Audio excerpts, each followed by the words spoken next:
You guys want to see what double E3 shot can do? Do you?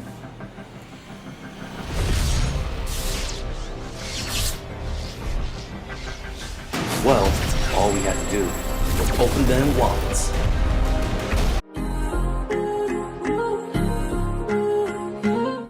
What up, it's your boy Zeals. Today we're going to revisit the Redemption Aura, but this time we have a surprise. I got double Shaw E3 as well as double E3 Valkyrie to show you guys. But before I do so, I want to thank BeTheChange for helping me redesign my YouTube page.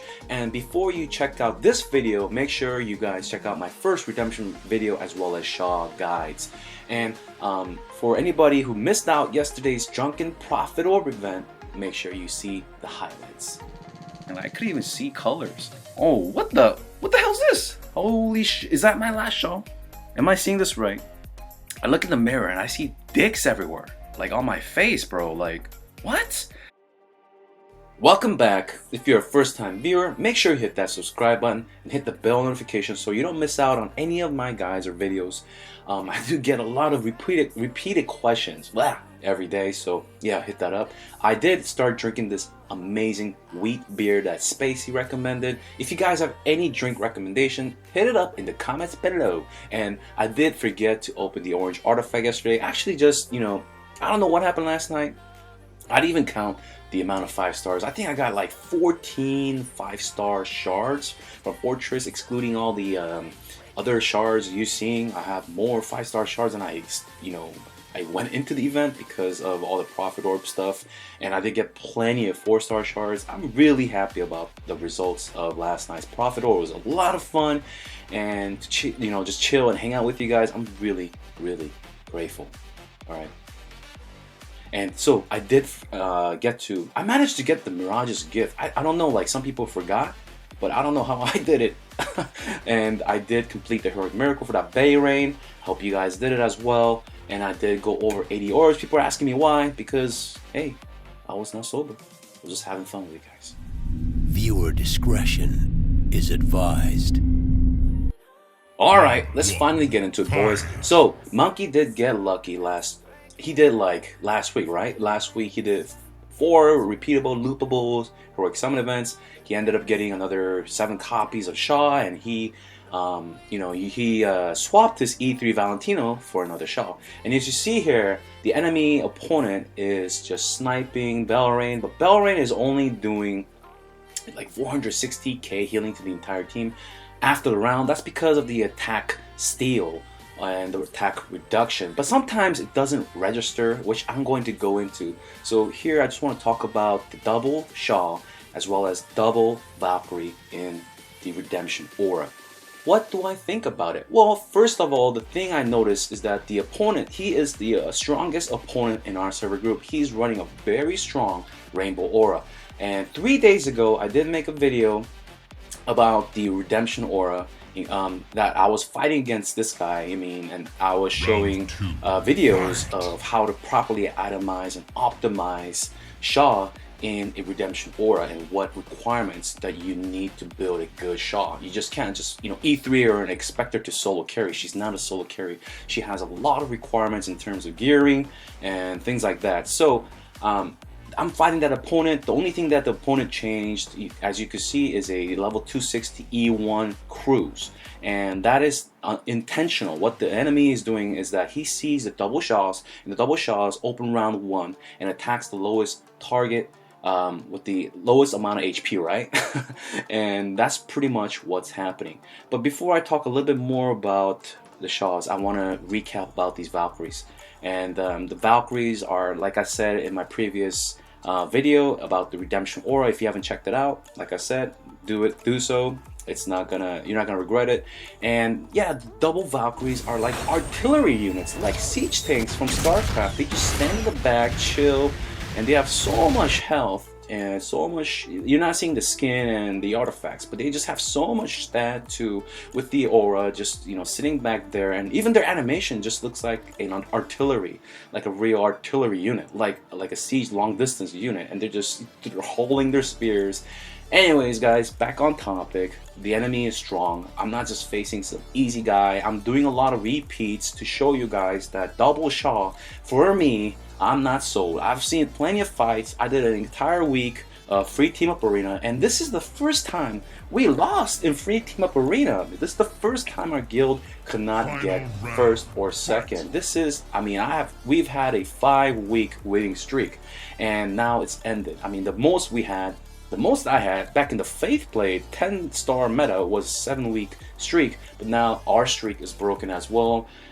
Is it because Valentino's dead, or he's gone in heaven because he got swapped out? Monkey's going to rebuild him with enough copies, but the problem with these whales, including dolphins like myself, is we don't have promotion stones, and it's just not coming fast enough. And you see that these Shaws, they both attack in unison. That's great. Like when they have full energy, they're gonna go after the highest threat target, which was Jara. She had the most amount of attack because she does have like an attack steal with her basic attack. So yeah, in unison, they go after the targets with the lowest HP, and they active on the targets with the highest attack. So they're pretty much concentrating focus firing on one hero. It's fun to see. Is it necessary? Is the pro to con ratio worth it? I think, like I said, is a no, because by removing Valentino, you're removing a very sturdy and tanky unit alongside those 2 Valkyries, as well as Michelle, even including the slot 1 Shaw. By splitting the gear of Shaw, like the assassin set, as well as the perfect and the best artifact, which in slot 1 in most scenarios, it depends on your team, so ask me if you need help on this, is going to be the Augustus ball. Alright, Augustus, the speed artifact. Okay, now this is a clip of fighting the same opponent but with a Valentino, and Valentino, because of how tanky he is, right, and because both Shaws are not activating the stuns crew, right, that's why it just worked out better. It was a lot tankier. It was a lot more like flawless, right, in terms of execution in the left team. And it's not something we can control, but it was a lot better. And of course, Valentino provides CC. He has a stun immunity against the most rainbows using Belrain or Michelle, so he is able to stay in slot 5 and stay immune to other Valentinos as well as Michelle and Fateblade, etc. for people who still cling on to the past or running GVE. But yeah, just the absence of Valentino can be felt with the lack of the CC, as well as the lack of the overload damage at the end of the round into the next round, as well as every hero having a chance to stun as well. And we did make some modifications with Joji's comp. We moved out Shaw in slot 1 and moved it into slot 2 because he was having too much issues sustaining Shaw in slot 1. Shaw, it was dying too easily because of no Belrain. But yeah, like I said, we're fighting the same comp here. So Joji beat this team on the right, and Monkey's doing the same right now. And he's having no issue. He's having no issue against weaker, of course, Rainbow Aura. And if you want to make double Shaw because you want to be good in PvE and you still want to be viable and you're a super whale, you don't care, yeah, that's great. And look at that Belrain Seal. Without the attack reduction, right, she's able to heal a buttload. Okay, and yeah, like, I want to talk more about Belrain. I know I'm gonna make a guide on this for Play Out or Heroes. Just wait up a second. But as for double Shaw, I just don't see it being that great because the splitting of the gear, the absence of CC, you cannot optimize great amount of blocks on the slot 2 one, and then you have to relocate your best artifacts, and you have to use like a Magic Stone Sword in slot 2 Shaw, and then you have to use the Augustus Ball in slot 1, or you have to like interchange them and things like that. It's just a lot of work, and Shaw is a hero that you need to like invest a lot into just one. Like, you need to have, of course, the tech, you gotta have the skin helps, the right artifact, the right, the stone, which is HP stone in this case scenario, in this aura, as well as the full assassin set really helps. And everything around the team, right? Everything around the team needs to support that one Shaw. And having double, yeah, it's fun, it's cool to see them both do their actives, but like you see here, one's either gonna be shut down, or one is just like, there's gonna be either Mim stealing the energy because lower HP, or there's just gonna be an enemy Shaw killing one of your Shaw. and just complications, right? Complications. And if you have one Shaw and it's CC, that's alright, but if you have two Shaws and they're both CC, you're losing in both burst damage dealers right there, okay? And that's just, it's gonna affect your team. Like you see in the left side, Monkey's team is getting snowballed right now.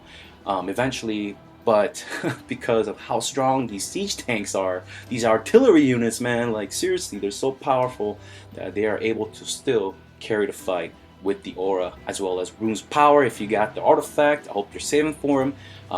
I wouldn't really spend it. That's a whole nother topic because Christmas is coming, guys. Let's wait and see a little bit. All right. Unless you want to get Hell 50 Aspen, then get the Rune's power and get the skin. If you don't have it, if you have it, then good for you, right? As you can see in the damage, one shot was just executed in round 1, or was it round 2?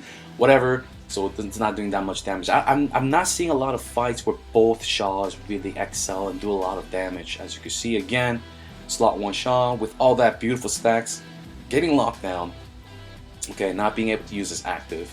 And slot 2 Shaw is not getting as much stacks because, of course, it's in slot 2. It's not taking as much damages. Not damages. What is damages? Not taking as much damage or hits. And because slot 2 is not using the Augustus, right? It's not blocking all the hits as well. And if you're using like the Magic Stone Sword, you need to be aware that mages do, with the mage set, have enough precision to lower your Shaw's blocked 50%, okay? So yeah, so slot 2 Shaw is not actually doing that much damage. I mean, especially with an HP stone, maybe he needs to change it up to a crit stone, then he's going to be more prone to being squishier. But the whole point of redemption is not being squishy, but to be tanky and well sustained and glued tightly together. And if your walls do fall down, then that's what Valkyrie finishes the match, or hopefully they do, with that siege mode, baby. Anyways, guys, hope you enjoyed the video. Like I said, I'll be back with more, and you know, subscribe if you're new. I love you guys. Thank you so much for your support. If you want to really support me, head over to Patreon. It's only like $2 a month. It's like a candy bar. I really appreciate it, guys. Really, really. All right. Anyways, I'm out. I'm addicted to West Side, living in a city where the skinny niggas die and a semi really fly, but it turned me to a lion, trying. And I mean that shit. Game came through, put the city on his back. I was in the city where the nigga had seen that shit. Compton, a nigga gotta scream that shit. Never went commercial, never TV screened that shit. Can't black or screen that shit. Can't black or screen that shit.